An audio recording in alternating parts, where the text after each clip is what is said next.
पुण्यातील श्रीमंत दगडूशेठ हलवाई गणपती मंदिरात श्री स्वामी समर्थ महाराजांच्या सूर्यमणी आणि पवित्र पादुकांचे भक्तिमय वातावरणात स्वागत करण्यात आले।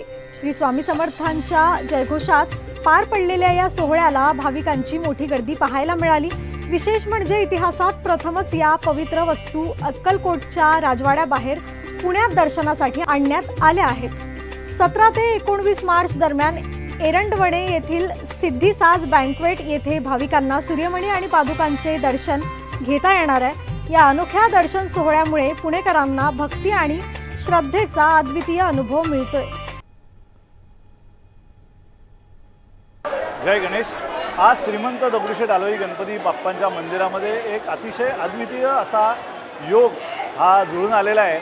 आपल्या सर्वांना कल्पना आहे, अक्कलकोटचे श्री स्वामी समर्थ महाराज यांनी स्वतःचा सूर्यमणी, जो अक्कलकोटचे जे राजे आहेत आत्ताचे मालोजी राजे, हे स्वतः तो मणी घेऊन श्रीमंत दगडूशेठ हलवाई गणपती बाप्पांच्या मंदिरामध्ये स्वामी महाराजांच्या पादुका आणि तो सूर्यमणी त्यांनी या ठिकाणी आणला होता। त्याचं विधिवत पूजन दगडूशेठ हलवाई गणपती ट्रस्टच्या वतीने करण्यात आलं आणि 150 वर्षानंतर राजवाड्यातून हा सूर्यमणी हा प्रथमच बाहेर आला आणि सर्वप्रथम दर्शन हे बाप्पांच्या मंदिरात त्याचं घडलं। याच्यासारखा अद्वितीय असा अनुभव हा गणेश भक्तांना आणि स्वामी भक्तांना आज अनुभवता आला आणि या सोहळ्याचं वर्णन करावं तेवढं थोडं आहे।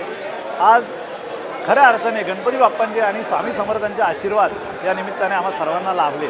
धन्यवाद। जय गणेश, जय श्री स्वामी समर्थ।